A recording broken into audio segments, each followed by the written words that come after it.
Hi guys, we are up to Domain 2 in Charlotte Danielson's framework for teaching, and today we're talking about 2A, creating an environment of respect and rapport. So this one is pretty self-explanatory. How respectful are you to kids, and how respectful are those kids to each other? How respectful the students are with each other is a direct result of how respectful you are to them. Okay, they're going to model the behavior that you show them. So the kinds of things that we want to be mindful about are the language that we're using. Is it kind? Is it mindful of their background or their situations or their academic needs? When the students are talking, do they have the accountable talk framework or examples, exemplars, charts, anchor charts that they need so that they know how to talk to each other, right? This should be something that is practiced in every single classroom. It's going to show them that you have a certain standard in your classroom, and it's for students to be responsible, mindful, and kind, right? You want them to be respectful, not just in your classroom, but in every classroom. And the way you show that is by modeling that behavior. So think about how you would want to be treated, right? Outside, in public, whenever you go anywhere, DMV, right? You go to the supermarket, there's a cashier, right? You go to the bank, there's a bank teller, right? So think about those interactions and how you would want to be treated.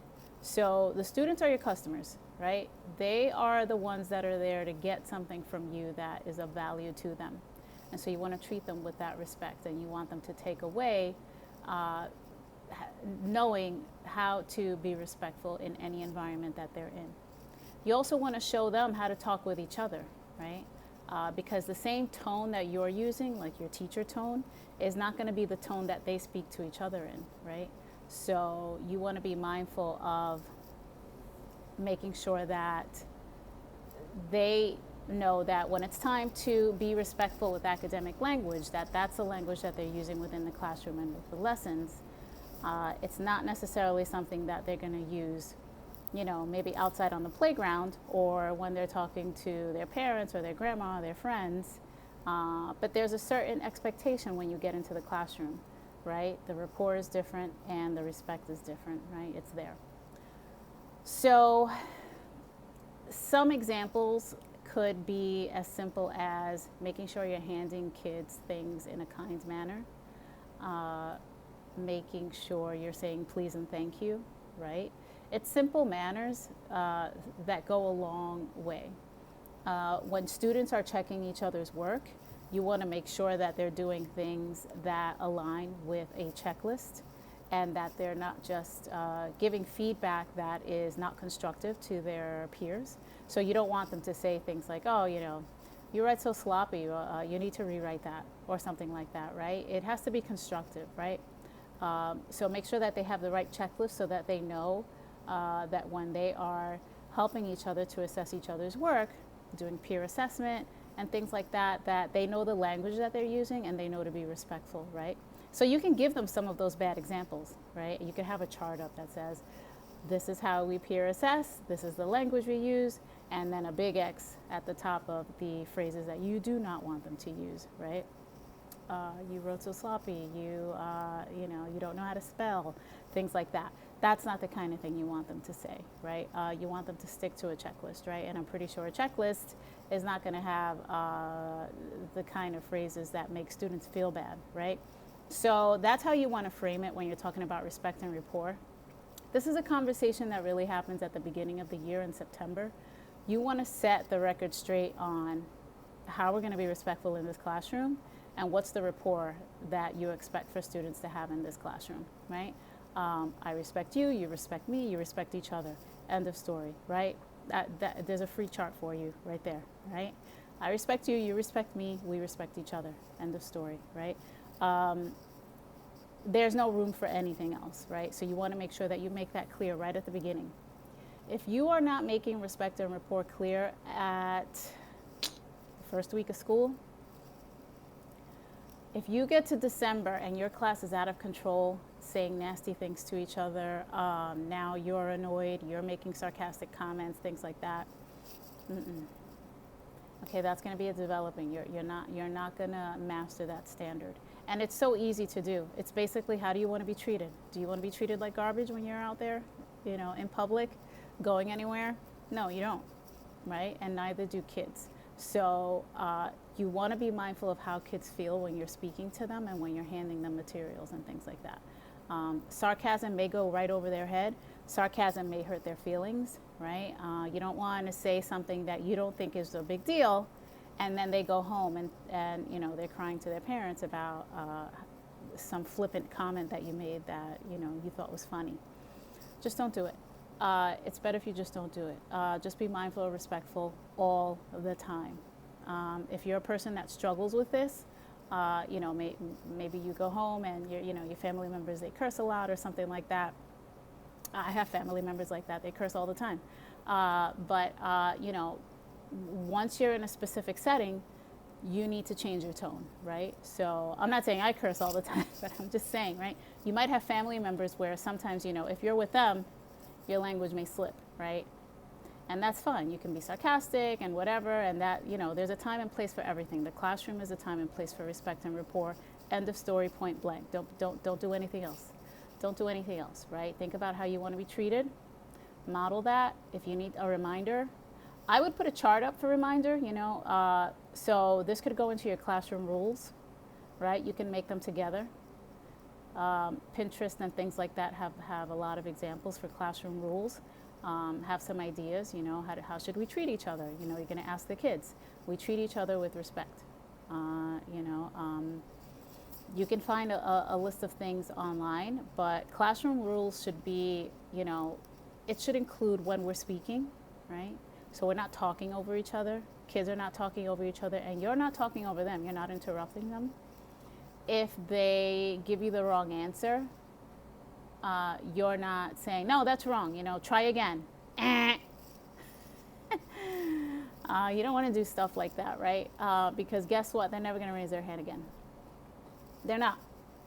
You've now embarrassed them, so they're not going to raise their hand again, right? So that's part of respect and rapport. You want to have this back and forth with them, right? The rapport. You want to have this back and forth with them that is showing them that you don't mind when they give wrong answers because you want to know their thinking, right? So it's okay to give a wrong answer. So you want kids to feel comfortable knowing that even if they have the wrong answer, they're participating and they're showing you where their thinking is. Because even if they're, if they're giving the wrong answer, that's a way for you to know what's going on in their mind and if they're getting the lesson or not, right? So respect and rapport goes beyond just being kind and being mindful of their feelings and handing them things in a nice manner and making sure everybody's sweet and kind and Candyland. It supports the behavior, right? So it's going to flow into 2D. We're going to get into that, and it's also going to support engagement, right? If kids are swinging off the chandeliers and talking to each other nastily, you're not going to have engagement, right? So you might think that it's not a big thing. Okay, 2A, respect and rapport, just be respectful. It needs to come through in everything that you're doing, right? So in the lesson, how did you write that lesson up, right? How can you fit in something about the kids' backgrounds, right? That's respecting their culture, right?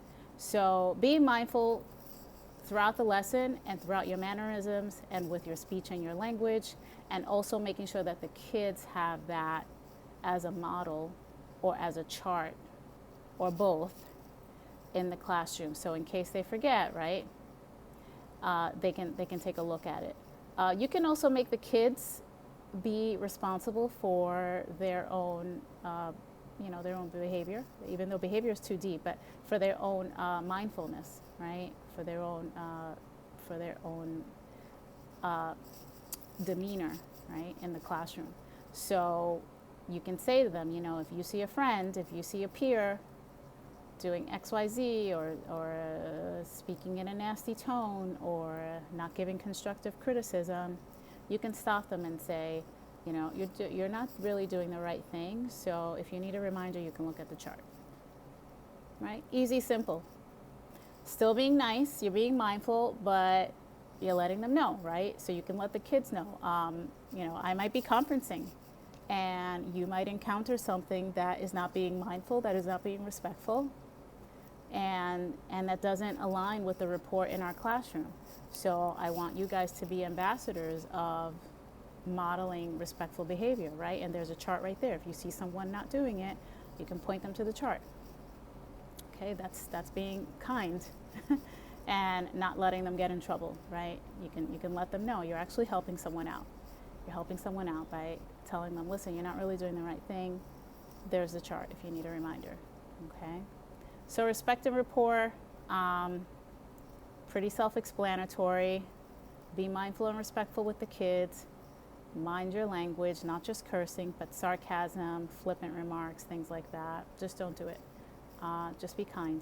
It's a lot easier, and you'll feel good, and kids will leave your classroom feeling really good as well. And that's really the end goal here, that every student leaves your classroom feeling like they matter, right? And that's pretty much the whole goal of respect and rapport, right? Kids are leaving your classroom knowing that they matter, they feel heard, and that you respect them. And then they go out into the world and they model that as well. So what more can you ask for, right? All right, I'm gonna come back with another video on another part of Domain 2. Have a good day.